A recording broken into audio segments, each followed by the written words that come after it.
Қайырлы күн, құрметті достар, құрметті жазушыларым, менің сіздермен кездеспегеніме біршама уақыт болды. Оның бәрі де өздеріңіз білесіздер, карантинге байланысты. Қазіргі күнде карантин сәл-сәл жеңілденді. Соны пайдалана отырып сіздермен кездесіп, сіздерге бір өзімнің алған затымды көрсеткім келді. Оны мына спиннингтің астына қоятын біздің тілмен айтқанда үш аяқ дейді. Сол үш аяқты қалай алып, қалай егілған сіздердің алдарыңызда соны көрсеткім келеді. Не оны жақында алдым. Үш аяқ дегенде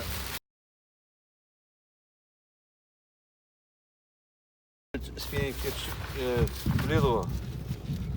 Ол міне мынау сыртындағы заты қабы дейміз ба.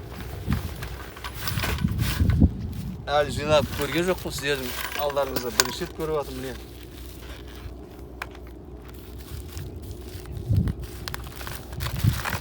Ана заттар көп екен ғой.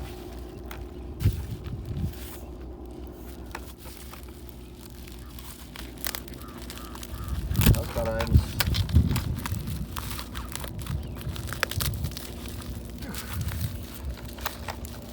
Қоймайды ғой. Сәл тұрадыр мен пышақты алып алайын. Пышақсыз болмайын дейді, енді мына пышақпенен кесіп берейін.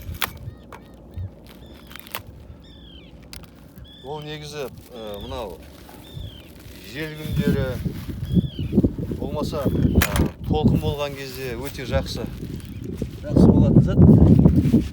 Өйткені спиннинг сіздің жақсы тұру керек. Өзі шамасына қарағанда мынау алюминге ұқсайтын түрі екен. Осылай қойылатын болар. Қазір не бар екен қарайық бұнда да.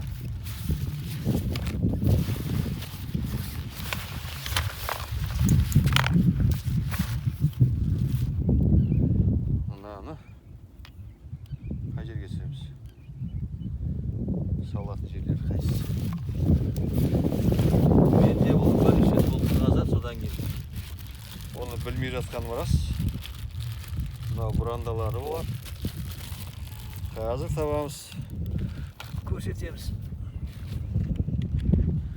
Спиннингті қоятын өзінің заттары болады.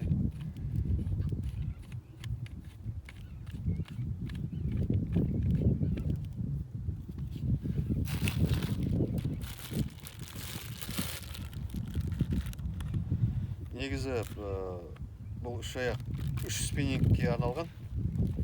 Үш спиннингті қойсаңыз болады.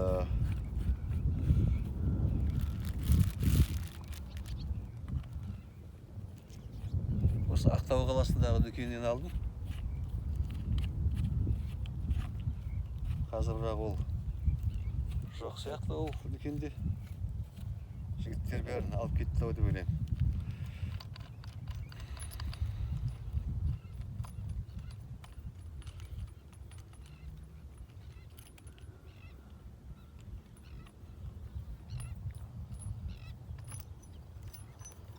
Қазынан лакин.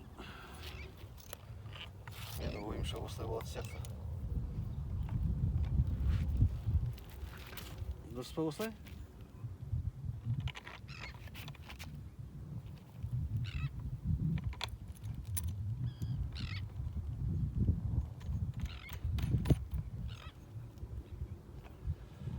Үш аяқ дейді бұны.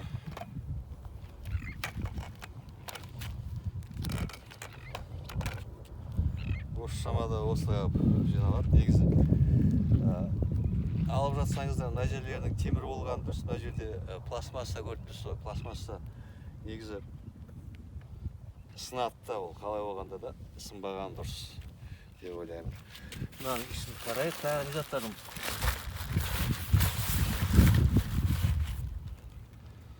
Мынаны былай қоятын. Мынаның астына қоятын тағы заттар.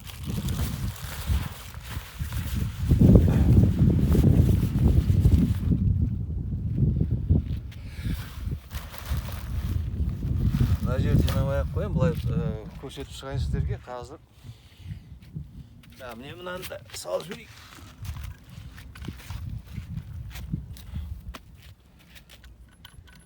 Дымда қиындығы жоқ бұның. Мына бұрандасын ақтарсыздар.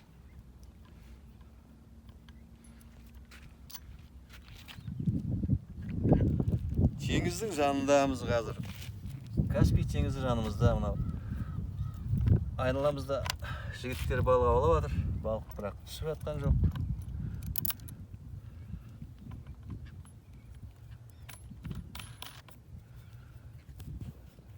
Міне осылай бекітіледі. Мынау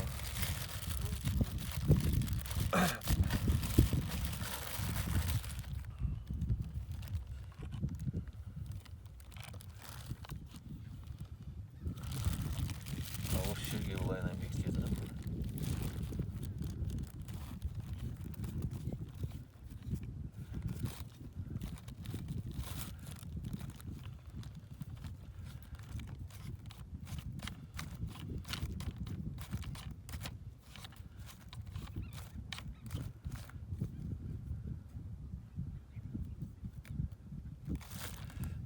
Қатты осы жерге қалдырайық.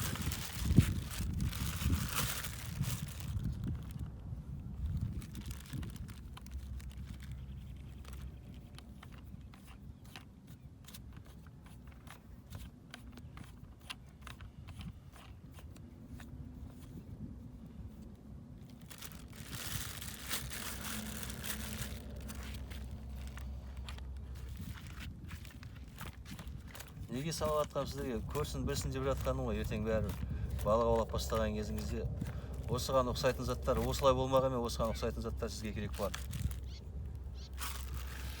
Осы шамамен, не? Қазір негізгі жинау бұл үш аяқтың осымен бітті. Негізі фирмасы Кондор деп аталады. Бұның жаңа айттым ғой. Керек уақыттары өте көп. Күн толқын болған кезде керек, күн жел болған кезде керек. Сіздің спиннингіңізді қолыңызда ұстап тұрмайсыз ғой. Не осылай болады. Бұдан басқа мынаның аяқтарын шығарсақ болады. Әрқайсысын қазір шығарып көрсем.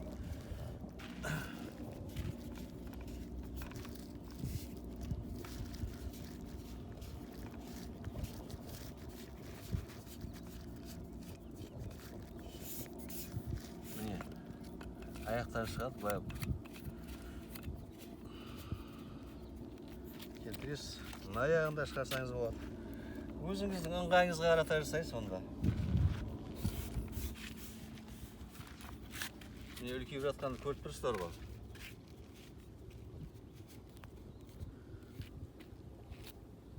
Өте қолайлы зат. Қазір спиннинг үстінен алып келіп салып көрсетем сіздерге. Аяғы.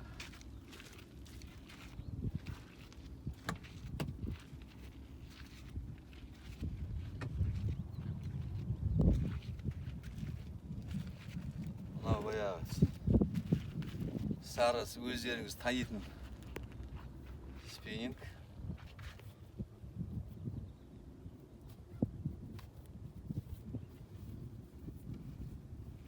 Бұл спиннингке де біраз жыл болды. 5 метрлік.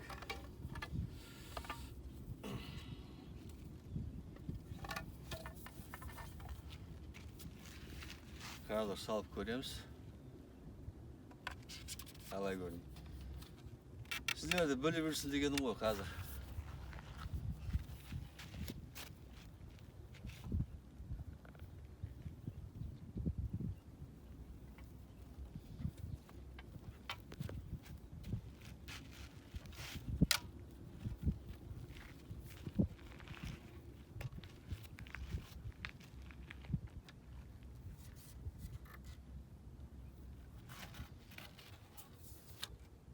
Бәрібір де болды.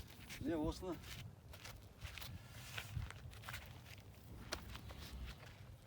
Мынаған салып қоясыздар. Принцип осылай. Теңізге алып барып лақтырып келгеннен кейін осының үстіне салып қоясыз. Мына жерге қыстыратын, груз қыстыратын жері бар мына жерге. Ауыртпалықты дәлірек айтқанда ауыртпалықты осы жерге қыстырасыз да спиннингіңізді қоясыз. Келген толқын болмаса жел болған кезде спиннингтеріңіз өте ыңғайлы. Мына желменен басы шайқалмай жақсы көрсетті. Жақсы балықты түрткен жақсы көрсетті. Осы сіздерге көрсетейін деген өз. Негізі аудармасын қарап еді, аудармасында жоқ. Негізі біздің айтуымызша үш аяқ деп қоямыз енді. Осы үш аяқтың сіздерге көрінісін қалай екенін көрсеттім. Бағасы 20 мың теңге тұрды. Мен алған кезде. Мен ойымша жаман емес сияқты. Алда уақыт бар ғой әлі сол. Уақыт көрсетеді, жақсы ма жаман ба. Тағы да біраз уақыт өткеннен кейін мен сіздерге тағы да көрсетем. Қалай өзін сол уақыт ішінде бұл үш аяқ көрсетті.